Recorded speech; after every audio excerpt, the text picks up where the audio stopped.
Operation Unity. The assault on Bosnia. In a decisive move to reclaim full sovereignty, Bosnia and Herzegovina launched a massive coordinated assault on the Bosnia district, the last stronghold of the collapsing Republic Srpska. Utilizing overwhelming air superiority from Air Wing Delta and precision drone strikes, federal forces shattered RS defensive lines within hours. Light infantry swept through the urban ruins, securing key bridges before Serbian logistics could establish a foothold. The government declared the district liberated, promising immediate reconstruction and the return of displaced citizens.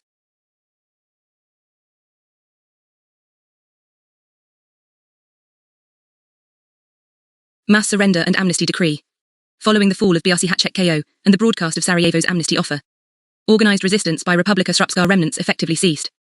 Thousands of former militia members laid down their arms at designated collection points in East Srpska and West Herzegovina, accepting the government's promise of reintegration.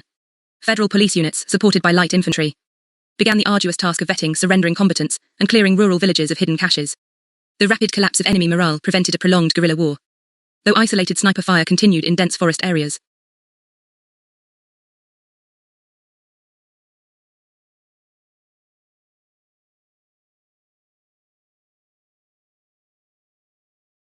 Serbian mobilization and border clashes. Despite the collapse of Republic Srpska, the Serbian First Army Corps crossed the border near Zvornik, claiming a humanitarian mandate to protect fleeing refugees. Heavy artillery exchanges erupted along the Drina Valley as Bosnian federal forces, dug in on high ground, engaged the advancing Serbian armor. Sarajevo condemned the incursion as an act of war, while Belgrade insisted it was a temporary security zone. International observers reported intense fighting, with both sides suffering significant casualties in the rugged terrain.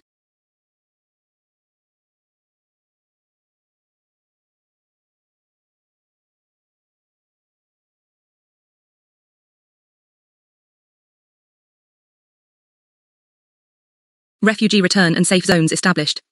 With major combat operations concluded in the interior, Bosnia and Herzegovina officially opened safe zones in North Srpska under Red Cross monitoring. Thousands of displaced Bosniaks and Croats began returning to their homes, aided by federal logistics convoys. The government strictly enforced border controls to screen returning populations for combatants, preventing infiltration by hardline elements. Images of families reclaiming ruined homes contrasted sharply with the ongoing artillery duels on the eastern frontier.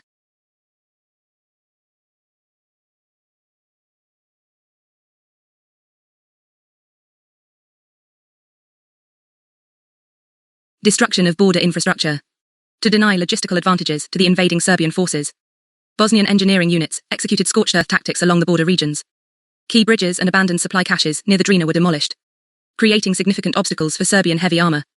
This strategy slowed the Serbian advance, but drew sharp criticism from international NGOs regarding the destruction of civilian infrastructure. The tactical denial successfully forced Serbian columns into predictable choke points vulnerable to airstrikes.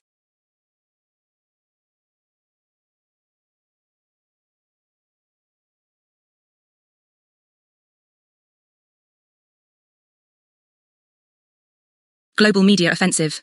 In a sophisticated information campaign, Bosnia and Herzegovina invited hundreds of foreign journalists to document the aftermath of the conflict.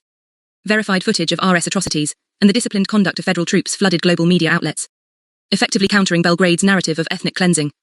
The Transparency Initiative garnered significant diplomatic support from Western capitals, isolating Serbia's justification for intervention. Meanwhile, the government reiterated its commitment to prosecuting war crimes, regardless of the perpetrator's ethnicity.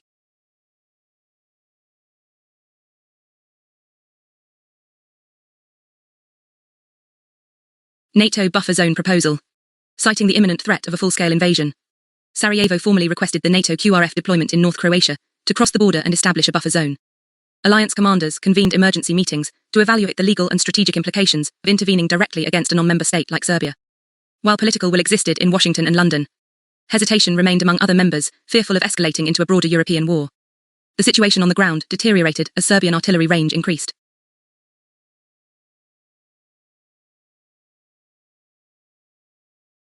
Ceasefire offer rejected.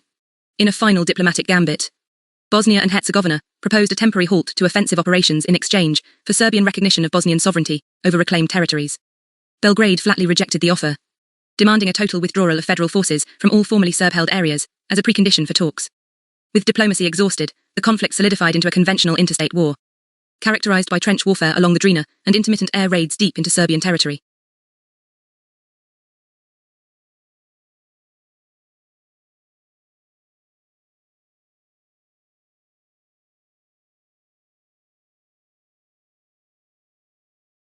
Urban pacification in East Srpska.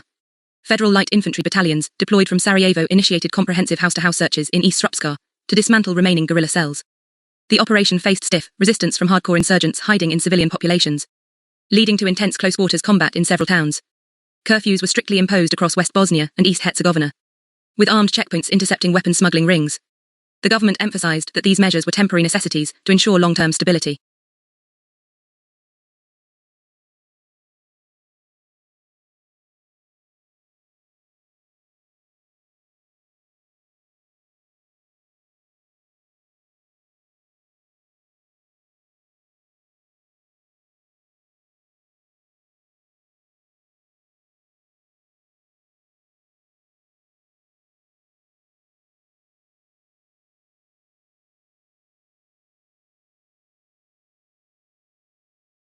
Serbian ultimatum expires. War begins. The 48-hour ultimatum issued by Belgrade has expired, and Serbia has officially declared a state of war against Bosnia and Herzegovina. Serbian artillery has begun a sustained bombardment of Bosnian positions along the entire eastern front, while armoured columns attempt to breach the Drina defensive line. Sarajevo has activated its full defence protocol, ordering all available reserves to the front. The Balkans are now engulfed in a direct interstate conflict, with the potential to draw in NATO and Russia.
Construction of the Drina demilitarized zone begins. Following the players' directives, Bosnia and Herzegovina Engineering Corps initiated the rapid construction of a formal demilitarized zone, DMZ, along the entire eastern frontier. Heavy machinery cleared a 3-kilometer strip of land, removing vegetation and leveling structures to create a clear line of sight for surveillance drones. Behind this buffer, a heavily militarized zone MZ was established, featuring reinforced concrete bunkers, anti-tank trenches, and pre-sighted artillery positions. This defensive depth strategy aims to absorb any potential Serbian breakthrough before it reaches populated Bosnian centers.